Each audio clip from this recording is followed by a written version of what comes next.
articulate. Your Excellency, Secretary General of the International Human Rights Commission Fund Trust, Your Excellency, Ambassador Eunice Riddick, Your Excellency, the Secretary General of the Assistant Secretary General of the United Nations Youth Office. He has sent his apology. And then our leaders in the community, Mrs. Ramatu, she was instrumental for my first university teaching gig, on sustainable development goal and climate change. I got paid because of her. So I'm forever grateful. And she had led us a lot in many of the job and employment and community-based program within the New York, New Jersey, tri-state areas. So she's definitely known to us for the last 7 years. I also want to recognize and especially thank before the world Marvin Foote. Many of you don't know, like many of you were asking me, most of the reasons why we do not have too much of Africans being pulled to much of terrorism, especially those of us in the Sahel, is because of Marvin Foote, his team, and President Obama. I will explain. So President Obama, Marvin Foote, and all his team, they thought it wise many years ago. This is more than 12 years ago, to create a program called the Young Leadership Initiative. The idea around it is to bring young emerging people to see how they can address community-based problem, localized solution, work hand in hand with people, create leadership. So that program is what you now hear as YALI or Mandela Washington Fellowship. So I can assure you, from the last time I saw, and this 3 years ago, 7 million people directly have benefited. There are even some government officials who celebrate them when they finish. They celebrate all fellows when they finish, from Ghana, Liberia, all of Africa. So Marvin Foote is very known. I've not seen him personally, but he's very known to me. More recently, when President Biden reached out to many of us in diaspora, young people, that he's going to have a special day with us because he wants to discuss with our heads of state. Marvin Foote was one we went to for, how do we write a policy direction? How do we guide? He was the one that gave us guidance and steps on how to engage, how to be civil, how to press on, he's a blessing any day. So for every Africans, whenever you hear of Marvin Foote, or you hear of Obama, we're really in thanks of them, because even combined together, they have done way more than any African government has done to train their best minds to be better. Mali is better off because of Marvin Foote. Eritrea is better off because of Marvin Foote. They have reduced terrorism. I'm sorry I'm taking a lot of time, but because we are streaming live, I just want people to realize that there are always people at the background doing excellently well to help people, and to remind Americans who watch this that policies that you do have sweeping impact on people. If you refuse to invest on those who need the help the most, they become a problem for you, your taxpayer, and then they begin to transition or come down in one way or the other into your country. So the policy to ensure that we invest directly on young people on the continent of Africa is money well spent. And Marvin Foote, I'm very grateful, sir. May your days be long, and may all your children be blessed. I also want to thank, O'Neill. She works in the World Bank, and Professor Nelson. All of these awardees, I don't think I should stand by them, because these guys are unbelievably, and ladies are unbelievably unique. And this is a lesson for all our young people. I understand that times are hard. Don't get me wrong. It's always easy to sit here and see all the success, but behind me are massive numbers of team. Team 54 Project, our non-profit-based organization that I run, has membership in all African countries and 70 other countries. So I'm just the face you see. They are the ones that get the job done. They are the ones in their own little way making things happen. And not only that, always be willing to volunteer. Share your ideas with other people. No, it's my idea. They'll steal it. It's okay if your idea is taken and used to bless millions of people. It's okay if you don't get recognized, but it's very important that you do everything to ensure humanity moves forward. That's what it means to have a dream. To have a dream is a process where all the visions that you have can be channeled in such a way that it creates platform for people to spring, or platform for you to spring, or platform for those that share common value for you to spring.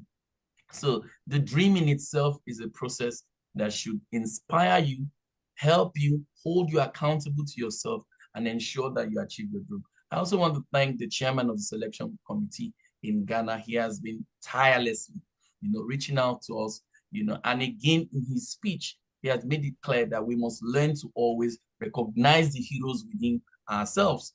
Many of us don't wear cape like Superman and Spider-Man. We must recognize our elders. We must respect them. And I love, finally, our leader, Mary. Mary Apollo has been a blessing to many of us in the United States. I can mention names. People from Congo, they love her. People from North Africa, they love her.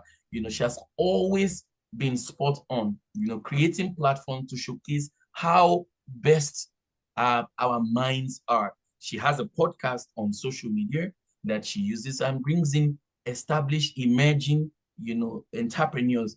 How did you get this done? And that's what we want. Platforms that help our people know that there's a resources here and you can do this. Even if I cannot provide the resource for you, Mary will reach out to State Department. Mary introduced me to State Department people. She did not need to do that. She did that, and they were able to do a lot of things, for our organization. And Mary works with the African Union and many other groups across board. So I am eternally grateful, Mary. We're proud of you. We will always support you. And as Marvin Fortier has said, we should be proud of where we come from. We should continue to liaise and build bridges with our counterparts here in the US. We should make them realize in our deeds and in our actions and in our volunteerism here. And we should also learn to plow back some of our things back home. Back home requires a lot of things. Our leaders, I know, that are leading us have disappointed us, but the truth still remains that we have to learn to work with them and hope that when we get there, we do not become even the monsters that we accuse them of. I am very confident that young people all over the world will wake up one day and we will change this narrative. I am very confident in Ghanaians, in Liberians, in Gabon, in South Africa, in Tunisia, in Madagascar, every single African country. I know young people are just waiting. I just want them to take the process seriously, register political parties, begin to enter agreements on what you will do for the people, start locally to elect your people to the various arms of your respective nations. Do not fight anyone. Show results, show alternative solutions to problem, mobilize massively when it comes to election, stand behind the party that will drive your aspirations and your vision. Stop being the file carrying person. Stop being the special advisor. It's time for you to be the ambassador, vice president, president, chief of army staff, chief of defense staff. It's time for you to be taking charge. It's time for you to ensure that the vision of the sustainable development goal are delivered. Once again, I want to thank my parents. I know they're all watching. I'm super proud of you guys. I want to thank my lovely wife. She is the main person that guides my vision. I want to thank my kids who will be seeing this when they are 13. Your daddy is working along with these wonderful people to change the world. So Kendo, your responsibility in this life is to strive so hard to be a blessing to mankind, because that's what Martin Luther King has done. He has set that precedence for us, and that's what we must do.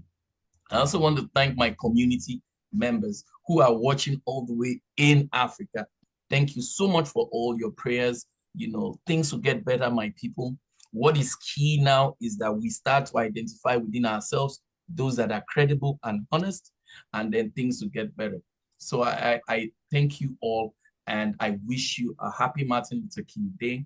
When I was 9 years old, sorry, before I go, my Martin Luther King experience, I was 9 years old when a Ghanaian teacher then in Nigeria introduced us to Martin Luther King as a comprehension. And immediately finished reading about it, I asked, are you sure this guy is an African? He said, yes. And he has all these kind of wonderful things. He said, yes. He showed me some more materials. And I said to myself at 9 years old, this is the man I would be. You understand? And I'm happy that I am here. I will be leaving in the next 10 minutes to go and make another presentation, at a gathering. The Harvard Medical School, largest teaching hospital, Mass General Brigham here in Boston, has invited me to make some presentation to about 80,000 staff, both in person and hybrid. I will be attending in person. So I am blessed. I'll take this message from the entire Africa to them, that African young people, African young professionals, they're willing. And I'm also reaching out to all our heads of state.